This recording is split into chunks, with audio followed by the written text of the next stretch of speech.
할렐루야. 주님을 찬양합니다. 오늘 이 말씀으로 여러분 각 사람에게 꼭 필요한 위로와 은혜를 주실 줄로 믿습니다. 오늘 말씀의 제목은 더 큰 일을 하리라 세 번째 시간입니다. 성령이라는 제목입니다.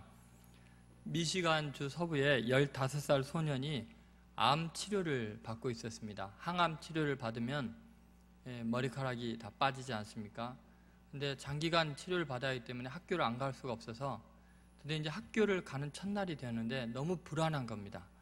친구들이 자기의 흉한 머리를 보면서 놀려대진 않을까 불안한 마음으로 교실 문을 조심스럽게 열고 들어갔는데 깜짝 놀랐습니다.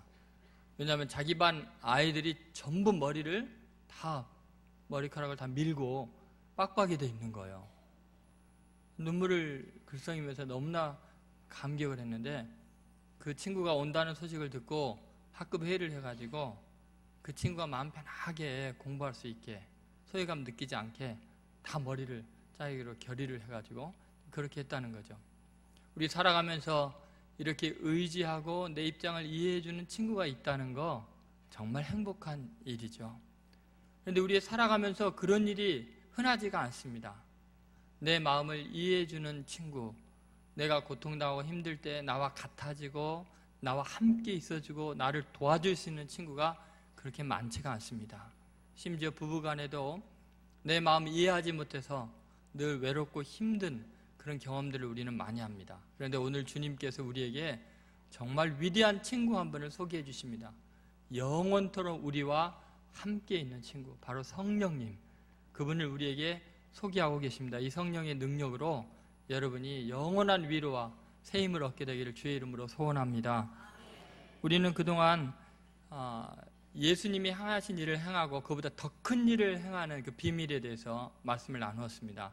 첫 번째 12절에서 우리가 알 수 있듯이 믿는 자는, 믿음 자체가 더 큰 일을 행한다는 거죠. 나를 믿는 자는. 왜 그러냐면 하나님은 믿는 자를 통해서 역사하시게 되어 있습니다.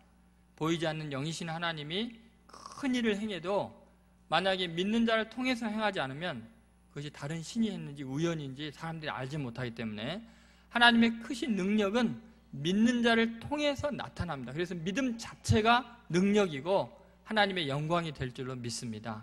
그래서 믿음이 중요하다. 두 번째는 기도를 통해서 더 큰 일을 행한다는 거죠. 13절 14절에 보면은 내 이름으로 무엇을 구하든지 내가 시행하겠다.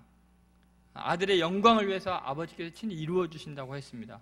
그러니까 기도하면 예수님께서 친히 시행하기 때문에 기도를 통해 더 큰 일을 행할 수 있는 줄로 믿습니다. 또한 말씀을 통해서, 그 이유는 온 세상이 말씀으로 창조되었고 역사는 말씀대로 움직이기 때문에 말씀에 순종하고 말씀대로 살면 반드시 위대한 일을 행할 수밖에 없는 놀라운 은혜가 있다는 것입니다.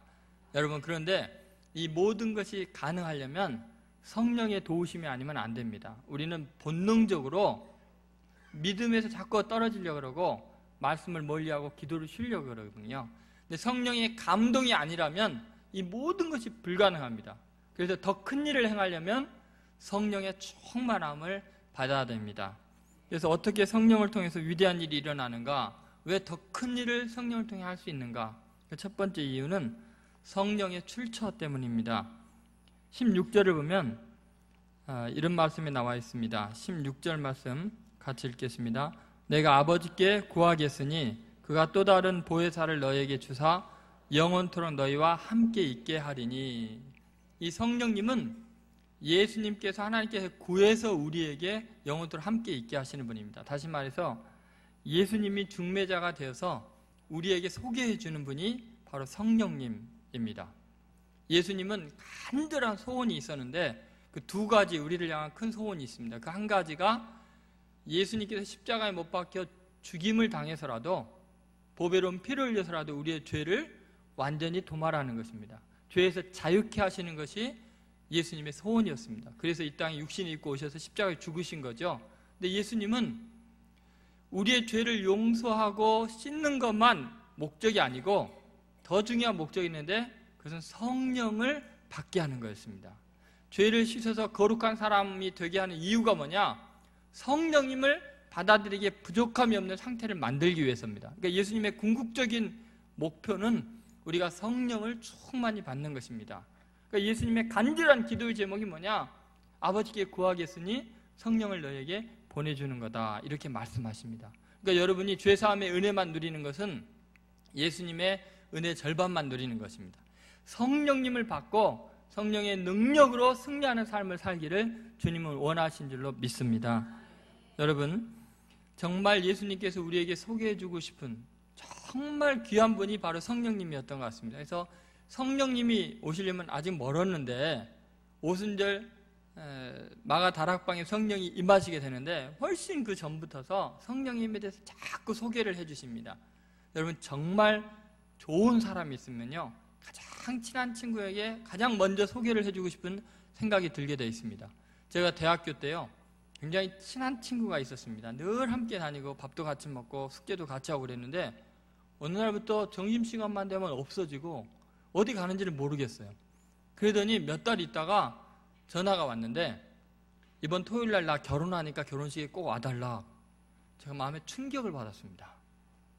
그러니까 그동안 이 점심시간에 없어졌던 게 애인 만나러 간 거였어요. 애인이 생긴 거예요. 아니, 그러면 사귀고 있으면 좋은 사람이라면 친구한테 제일 먼저 보여주고 소개해줘야 되는 거 아니에요? 어떻게 결혼식장에서 친구의 부인을 처음 보게 합니까? 제 마음에 상처를 너무 많이 받았어요. 지금도 속이 안 편합니다. 여러분, 정말 사랑하는 사람에게는 가장 좋은 사람 막 소개해주고 싶지 않아요? 여러분, 그렇지 않습니까? 예수님이요, 우리에게 너무너무나 소개해주고 싶은 사람이 있다면 그분이 바로 성령님이었습니다. 얼마나 좋은지 자꾸만 말씀하십니다. 여러분, 주님께서는 그분이 얼마나 소중한 분인지 말하고 있습니다. 아버지께서 우리에게 보내신 분입니다. 그러니까 성령님은 그 근원이 하나님 아버지입니다. 하나님 아버지께서 우리에게 보내주신 분입니다. 여러분, 하나님께서 우리에게 가장 좋은 것을 주기를 기뻐하십니다. 예를 들어서 예수님을 주실 정도요, 온 우주 만물을 만들어서 우리에게 주실 뿐만 아니라 얼마나 사랑하면 예수님을 주시겠습니까? 그런데 예수님을 주고도 더 주고 싶은 분이 있는데 그분이 바로 성령님입니다. 예수님께서 이런 말씀을 하신 적이 있습니다. 너희가 악할지라도 좋은 것을 자식에게 줄 줄 알거든 하물며 너희 하늘 아버지께서 구하는 자에게 뭐를요? 성령을 주시지 않겠느냐 하시니라. 이 말씀 뭐냐면 하나님이 우리에게 가장 좋은 것을, 자식에게 아비가 좋은 것 주고 싶듯이 좋은 것을 주고 싶은데 그 가장 좋은 게 뭐라고요? 성령입니다. 그러니까 여러분, 성령님은 받으면 좋고 안 받아도 괜찮은 게 아니라 성령 안 받으면 가장 큰 손해를 보는 것입니다.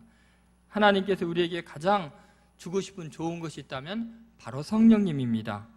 여러분, 선물의 가치는 그 내용보다도 누가 주느냐가 더 가치를 발휘할 때가 있습니다. 예를 들어서 너무너무 존경하고 사랑하고 쳐다보기도 아까운 분이 나에게 자기가 쓰던 모나미 볼펜 하나 주면요, 얼마나 그 감격스럽겠습니까? 그런데 슬슬 피해 다니고 만나기 싫은 사람이, 정말 왼수같이 생각하는 사람이 나한테 몽블랑 만년필 주면 속이 불편하기 시작합니다. 저거 왜 줬을까? 무슨 꼼수가 있는 게 아닐까? 불안하지요. 그러니까 여러분, 누가 주는 거냐에 따라서 가치가 달라지거든요. 하나님 아버지께서 천지를 창조하신 분이, 우리를 너무나 사랑하는 분이 내게 주고 싶은 선물이라면 얼마나 귀한 거겠습니까? 여러분이 잘 아는 이중섭 화가를 아시죠? 근데 이분에게는 막역한 친구가 있었는데 바로 시인인 구상 씨였습니다. 근데 구상 씨가 몸이 아파갖고 병원에 오래 입원하게 되는데 구상 씨는 생각하기에 가장 친한 친구이기 때문에 제일 먼저 찾아올 사람이 이중섭 화가댁이라고 믿고 있었습니다. 그런데 다른 친구들이 오는데도 오지를 않는 거예요. 며칠이 지났는데도 오지 않아갖고 마음에 상처를 받았습니다. 그런데 한참 지난 다음에 이중섭 화가가 나타난 거예요. 서운한 김에 그냥 말을 했습니다. 어떻게 자네가 이제 나타날 수 있나? 다른 사람 몰라도 자네는 그러면 안 되지. 어떻게 이제서 나타났나? 이렇게 화를 냈더니 이중섭 화가백이 미안해하면서 이런 말을 합니다. 사실은 가장 친한 자네에게 오는데 어떻게 빈손으로 올 수 있겠나? 그래서 내가 자네를 위해서 선물을 준비하느라고 이렇게 늦었네. 사실 이것을 주려고 그동안 준비를 며칠 동안 했네. 그래서 선물을 줬는데 뜯어보니까 천도복숭아를 그린 그림이었어요. 근데 이 그림을 준 이유를 이렇게 말합니다. 천도복숭아는 무병장수하기로 유명한 과일이기 때문에 자네 무병장수를 위해서 내가 그걸 기원하는 마음으로, 간절한 마음으로 며칠이고 정성을 다해서 그린 거네. 이 이야기를 듣고서는 아주 그냥 구상씨가 눈물이 가득 고여서 친구의 사랑에 감격했다는 거예요. 여러분, 가장 귀한 친구에게 가장 좋은 것을 선물해 주고 싶습니다. 우리 하나님께서도 우리에게 최고의 선물을 주기를 원하십니다. 그것이 바로 성령님이라고 성경은 이야기를 하고 있습니다. 여러분, 생각해 보세요. 선물은 그것을 누가 주느냐에 따라서 가치가 달라지는데, 정말 역사적으로 위대한 사람의 선물은 종이 한 장에 끄적거리는 글자 하나도 엄청난 가치가 있습니다. 여러분, 구상 시인은 아주 횡재했죠. 유증섭 화가의 이 그림을 선물로 받았으니 이게 얼마나 비싸겠어요. 여러분, 우리 성령님은 하나님께서 우리에게 보낸 분입니다. 우리가 생각하기에 성령님을 그렇게 함부로 대해서는 안 됩니다. 얼마나 귀한 분인지 모릅니다. 하나님께서 친히 우리에게 선물로 보내주신 분이라는 것을 잊지 않아야 됩니다. 그런데 여러분, 이 보내준 사람은요, 그 선물을 어떻게 대하느냐에 되게 민감합니다. 예를 들어서 제가 우리 신천교회에서 자라고 교육전사로 처음으로 간 교회가 임문동 교회였는데요. 거기에 교육전사로 갔을 때 어느 아주 세련되고 멋진 집사님이 저에게 넥타이를 선물을 해줬습니다. 근데 제가 그때 여름 양복이 베이지색 하나밖에 없었거든요. 근데 그 넥타이는 너무 화려해갖고 도저히 이 베이지색 양복에는 어울리지가 않는 거예요. 너무 튀어가지고. 그래서 할 수 없이 그것을 겨울 양복 입을 때까지 뒀다가 나중에 매려고 그냥 보통 메고 다니는 넥타이를 메고 다녔는데, 이 집사님이 나를 보기만 하면 가슴만 보는 거예요. 얼굴은 안 쳐다보고 가슴만 보는 거예요. 그래서 되게 마음에 상처를 받으시는 것 같아요. 그런데 도저히 메고 오면은 안 될 것 같아서 꾹 참았어요. 근데 볼 때마다 가슴만 보니까 참 힘들었습니다. 그래서 피해 다녔죠. 근데 초겨울이 돼서 드디어 검정 양복을 입고 그 넥타이를 맸는데 너무 잘 어울리는 거예요. 근데 이제는 그 집사님만 나타나게 기다리는 또 1200명이나 되니까 잘 안 만나지는 거예요. 그 집사님이 지나는 길목에 딱 기다리고 있는데 드디어 봤어요. 역시 내 얼굴을 안 보고 가슴을 봤어요. 얼굴이 환해지더라고요. 그러면서 전도사님 너무 멋집니다. 넥타이가요. 그러는 거예요. 그래서 네, 맞아요. 세련된 집사님이 주셨는데 얼마나 멋있는지 몰라요. 정말 감사합니다. 그랬더니 너무너무 행복해 하시는 거예요. 여러분 보세요. 하나님께서 여러분 볼 때 어디만 볼까요? 여러분 가슴만 봅니다. 성령을 마음에 부어줬는데 도대체 그 성령님을 메고 다니나 모시고 다니나 박대하나 이걸 보시는 거죠. 여러분, 우리가 성령님을 어떻게 대하느냐는 그 성령님을 보내주신 하나님을 내가 어떻게 대하느냐와 직결되는 거예요. 우리는 그동안 성령님 너무나 홀대하지 않았어요? 마치 성령 받으면, 성령 충만하면 광신자가 되고 이상해지는 걸로 착각하지 않았어요? 그렇지 않아요. 성령님은 창조의 영이세요. 질서의 영이세요. 아름다운 분이세요. 최고로 논리적이고 가장 강력한 분이세요. 여러분, 성령님을 근심하게 해서는 안 되죠. 우리 하나님이 주신 가장 귀한 분인데 소중하게 여기고 사랑해야 될 줄로 믿습니다. 에베소서 4장 30절에 하나님의 성령을 근심하게 하지 말라. 그 안에서 너희가 구속의 날까지 인치심을 받았느니라 라고 말씀하고 있습니다. 여러분, 성령님, 그분을 소중하게 여기기를 바랍니다. 그 성령님을 얼마나 중요한 분으로 모시냐에 따라서 우리의 삶이 능력 있는 삶, 위대한 삶이 되는 여부를 결정합니다. 사탄은 성령 없는 복음주의, 그것이 바로 자유주의나 이단만큼이나 치명적이라는 사실을 알고 있습니다. 성령이 없이 믿음생활 잘하고 종교생활 잘한다는 것은 치명적인 오류에 빠지게 됩니다.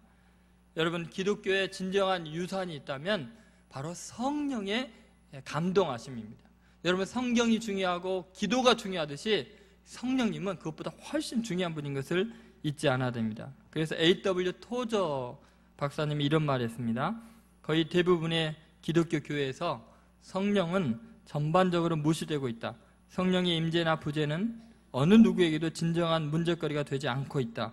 성령에 관해 간단히 언급되는 경우란 겨우 송영이나 축도시에 국한된다. 심하면 아예 성령이 부재하는지도 모른다. 우리는 지금 완전히 성령을 무시하고 있는지라 우리가 삼위일체설 신봉자라고 불릴 수 있는 것은 단지 예의상 떠드는 칭호일 것이다, 이렇게 말합니다. 여러분, 삼위일체 하나님을 믿습니까? 그러면 성부, 성자, 성령이 동급이시죠. 같은 분이에요. 그러니까 여러분이 하나님을 소중히 여기고 예수님 소중히 여기듯이 성령님을 사모하고 귀중하게 여겨야 될 줄로 믿습니다. 하나님이 주신 최고의 선물, 이 성령님은 하나님께로부터 하나님의 본체나 마찬가지인 소중한 분인 줄 알고 늘 성령을 사모하는 성도들 되시기를 주의 이름으로 소원합니다. 두 번째, 성령의 정체입니다. 성령은 어떤 분이신가? 16절에 보면은 또 다른 보혜사라고 말하고 있습니다. 여러분, 성령님을 어떻게 우리가 알 수 있을까요? 영이신 분, 보이지 않는데. 그 비결이 7절에 보면 이렇게 나와 있습니다. 7절을 보시면 너희가 나를 알았더라면 내 아버지도 알았으리로다. 이제부터는 너희가 그를 알았고 또 보았느니라. 여기 보면 너희가 나를 알았더라면, 예수님을 알면은 누구를 알아요? 내 아버지도, 예수님의 아버지는 하나님도 알게 된다는 거죠. 그래서 예수님을 본 사람은 하나님을 본 거나 마찬가지다. 왜냐하면 삼위일체이기 때문에 그런 거죠. 그 이유가 9절에 나와 있습니다. 9절에 보면은 예수께서 이르시되 빌립아, 내가 이렇게 오래 너희와 함께 있으되 너가 나를 알지 못하느냐? 나를 본 자는 아버지를 보았거늘 어찌하여 아버지를 보이라 하느냐? 너희가 나를 봤으면 누구를 본 거예요? 아버지를 본 거다. 예수님을 통해서 하나님을 알 수 있다는 거죠. 마찬가지로 성령님도 마찬가지입니다. 성령님이 어떤 분인가를 알려면 삼위일체이신 예수님의 삶과 능력과 기적과 사랑을 보면은 성령님이 어떤 분인지를 알 수 있다는 거죠. 그래서 오늘 16절에 바로 이렇게 말하고 있습니다. 16절 말씀 같이 읽어보겠습니다. 내가 아버지께 구하겠으니 그가 또 다른 보혜사를 너희에게 주사 영원토록 너희와 함께 있게 하리니. 여기 보면 또 다른 보혜사를 보내겠다. 또 다른 보혜사가 누구예요? 성령님을 보내주겠다는 거죠. 그러면 여기서 또라는 말은 뭐예요? 보혜사가 성령님 말고 또 있다는 거잖아요. 그 또 다른 보혜사, 또가 누구예요? 바로 예수님이라는 거예요. 그러니까 예수님은 성령님하고 똑같은 보혜사시라는 거죠. 다시 말해서 예수님과 성령님이 아주 같은 본질이 있어서 같은 분이라는 것을 이야기합니다. 그걸 어떻게 알 수 있냐면 또 다른 보혜사 했을 때 이 다른이라는 말이 헬라어에는 두 가지 종류가 있습니다. 그것은 알로스라는 단어인데 이 알로스는 같은 종류의 다른 것을 말합니다. 이 말은 무슨 말이냐면 여기 사람들이 많이 모였습니다. 이 사람이나 저 사람이나 인간이라는 것으로는 같습니다 할 때 똑같지만 다른 개체라는 것을 강조할 때 알로스를 씁니다. 그러니까 같다는 걸 강조하기 위해서, 같지만 다른 사람이라는 걸 다루기 위해서 알로스를 쓰는 거죠. 근데 또 다른이라는 할 때 이 다른 단어가 헤테로스라는 게 있는데요. 이 헤테로스는 다른 것을 강조하기 위한 다른입니다. 예를 들어서 여기에 사람도 있지만 개도 있습니다. 사람과 개는 완전히 다릅니다 할 때는, 다른 걸 강조할 때는 헤테로스를 쓰는 거예요. 그럼 여러분 이 16절에는 알로스가 쓰였을까요? 헤테로스가 쓰였을까요? 알로스가 쓰여 있는 거예요. 다시 말해서 또 다른 보혜사는 예수님하고 똑같은 다른 분이라는 거예요. 예수님하고 아주 판박이로 성품과 능력과 사랑이 똑같은데 다른 분으로 존재한다는 거죠. 그러니까 여러분 우리가 예수님을 알 수 있는 비결은 뭐냐면 이 하나님의 말씀을 통해서 예수님이 어떤 분인지를 예수님의 삶을 통해 알 수 있듯이 성령님을 알 수 있는 방법이 뭐냐? 예수님을 보면 알 수 있습니다. 다시 말해서 예수 그리스도께서 여러분을 사랑하는 걸 믿습니까? 그러면 성령님도 여러분을 사랑합니다. 예수님이 능력이 많아서 죽은 자를 살리는 권능이 있는 걸 믿습니까? 그러면 성령님도 능력이 많아서 우리의 질병을 고치고 치유하는 능력이 있는 줄로 믿습니다. 예수님은 인격적이신 분이라 성령님도 인격적이신 분이죠. 그래서 우리는 성령님을 특별하게 이상한 분으로 생각할 게 아니라 무슨 에너지나 힘으로 생각하는 게 아니라 예수님하고 똑같은 인격체로 우리를 사랑하시는 분으로 그대로 믿으시면 됩니다. 우찌무라 간조우가 이런 말을 했습니다. 성령의 충만을 잠깐 맛보기 위해 10년간 기대해도 아깝지 않다.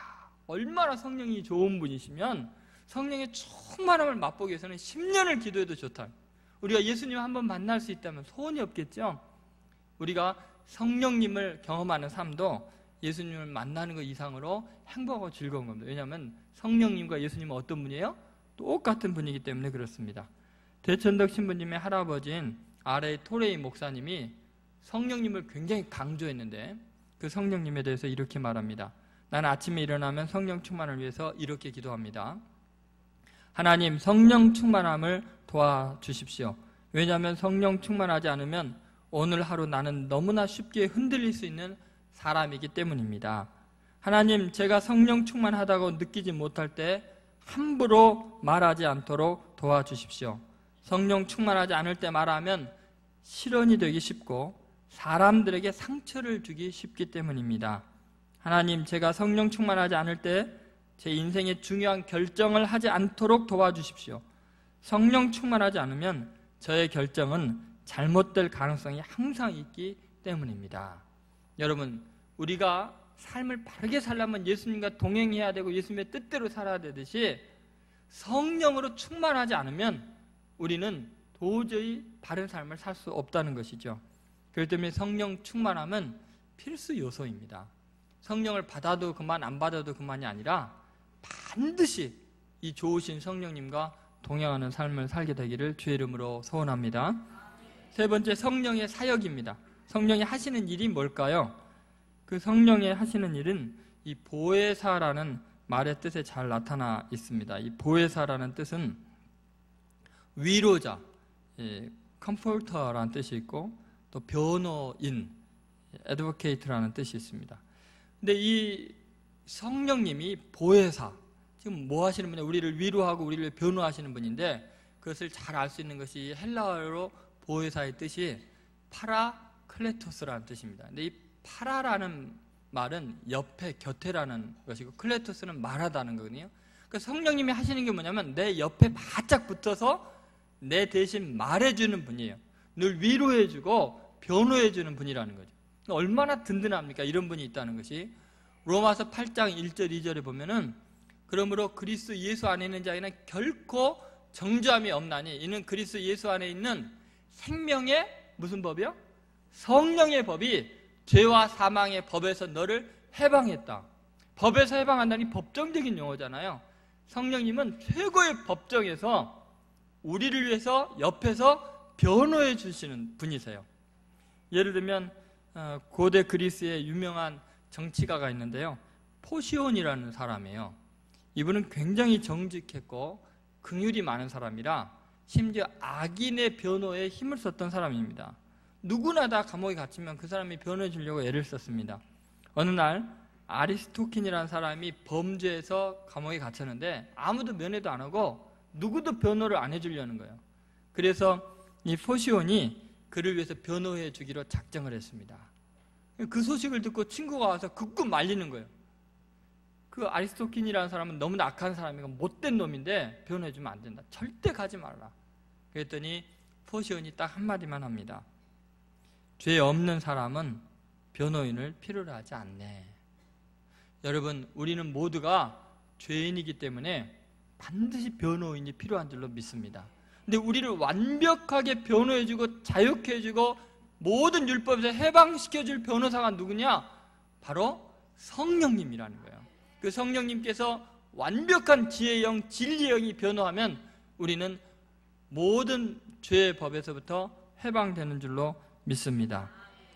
여러분, 이렇게 훌륭한 변호사 만나는 거 쉽지가 않습니다. 우리를 위로해 줄 수 있는 분 어디에도 없지요. 이런 우스갯소리가 있습니다. 교도소를 지키는 간수가요, 한 죄수를 보니까 도대체 아무도 면회를 오질 않는 거예요. 면회 날이 되어도 다른 죄수는 다 면회를 오는데 아무도 면회를 안 와요. 그래서 너무나 불쌍해서 하루는 물어봅니다. 여보게, 자네를 찾아오는 사람이 아무도 없더군. 자네는 식구도 없고 친구도 없는가? 그랬더니 그 죄수가 하는 말이, 아니요, 저도 있지요. 친구도 있고 식구도 다 있습니다. 근데 왜 면회를 안 오나? 다 감옥 안에 있거든요. 여러분, 우리를 누가 위로하겠습니까?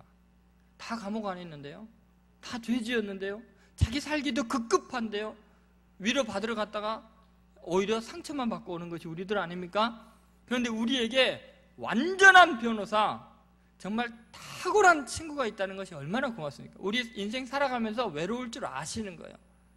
아무리 사랑하는 사람 사이에도 이해 못하는 오해들이 생기고 힘든 우리 인생인 걸 알기 때문에 도저히 우울증에 걸리지 않고 살 수 없을 만큼 힘겨운 외로움, 고독과 싸우고 있는 것을 알기 때문에 우리의 마음에 위로자를 보내주셨는데 그분이 바로 성령님인 줄로 믿습니다.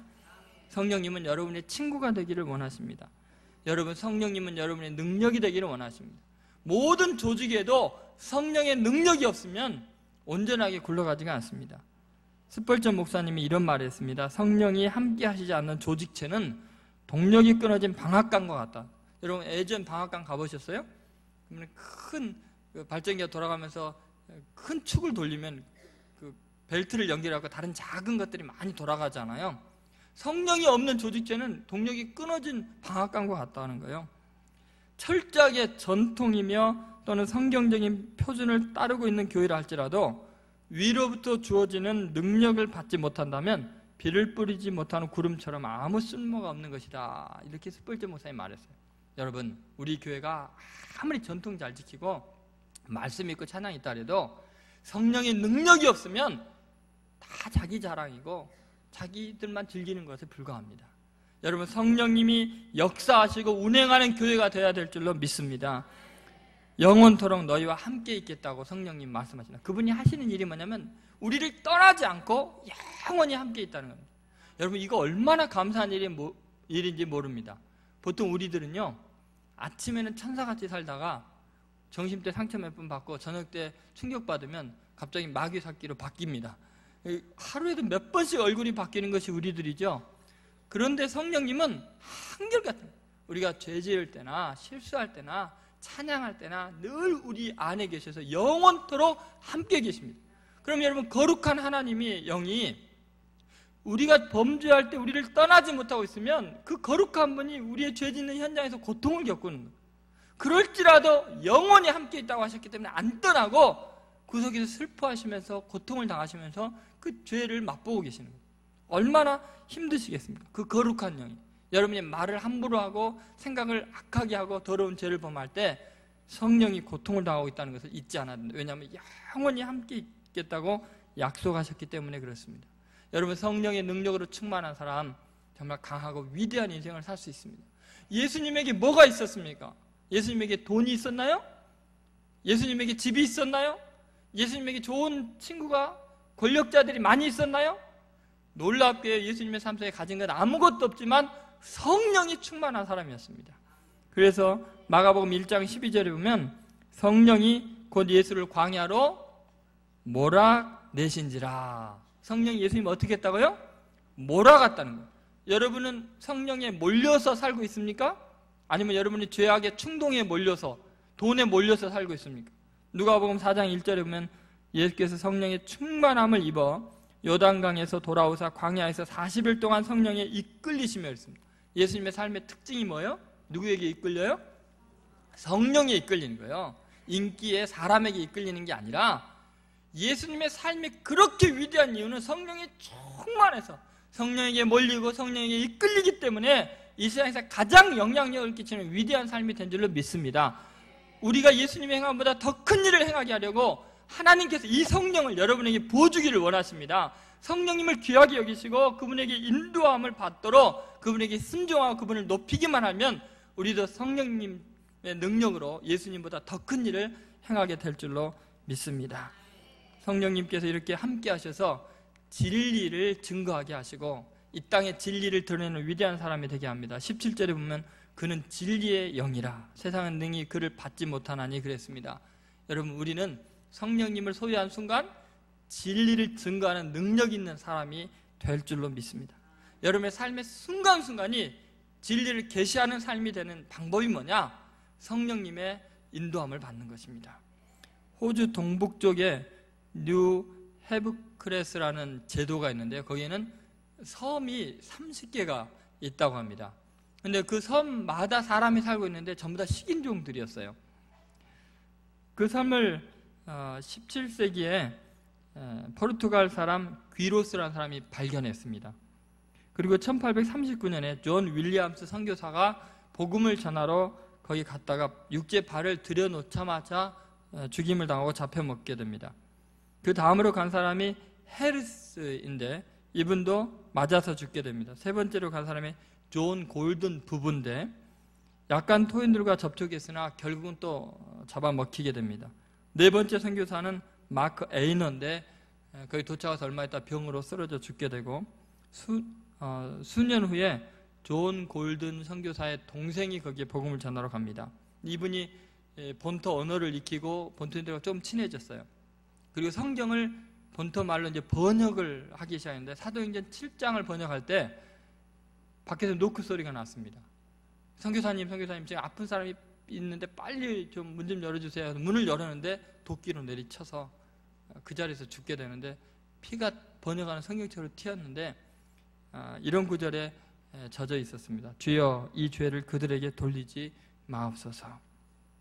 지금도 이 성경 초안이 캐나다의 박물관에 보관되어 있다고 합니다. 그 위에 드디어 7번째 선교사인 로버트 선교사가 건너가게 됩니다.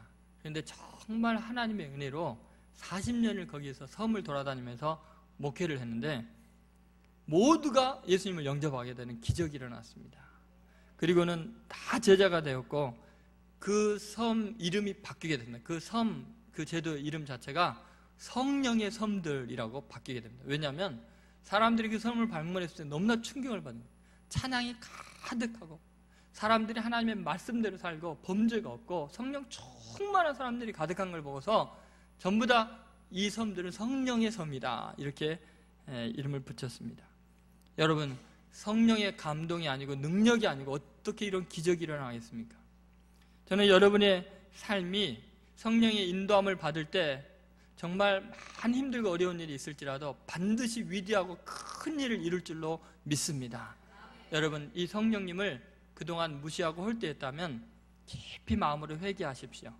삼위일체 하나님이신 성령님을 앞으로 잘 섬기고 따르고 순종하며 늘 성령의 감동으로 살겠습니다. 성령으로 행하지 않는 그러한 죄를 범치 않겠습니다. 고백하면서 늘 성령 충만하기를 바랍니다. 여러분이 기도하시기 바랍니다. 이번에 국회의원 선거에서 당선된 자들이 정말 주의 영이 충만한 사람들이 되었으면 좋겠습니다. 여러분, 요셉이 고대 근동의 대흉년에서 경제공황에서 그들을 다 먹여 살리는데 이유가 뭐였습니까? 그에게 뭐가 있었습니까? 바로가 뭐라 했어요? 이와 같이 하나님의 영에 감동된 사람을 우리가 어디서 구하겠습니까? 여러분, 이 시대를 구원하고 이 민족을 구원하고 하나님의 영광을 드러낼 사람은 성령 충만한 정치인들일 줄로 믿습니다. 여러분이 정치인들을 위해서 기도하고 대통령을 기도하고 교회 지도자들을 위해서 기도해서 성령 충만함으로 하나님의 영의 인도함으로 기적 같은 역사들, 남북의 통일과 평화가 이루어지는 놀라운 역사가 일어나도록 기도하시기를 주의 이름으로 축원드립니다. 기도하겠습니다.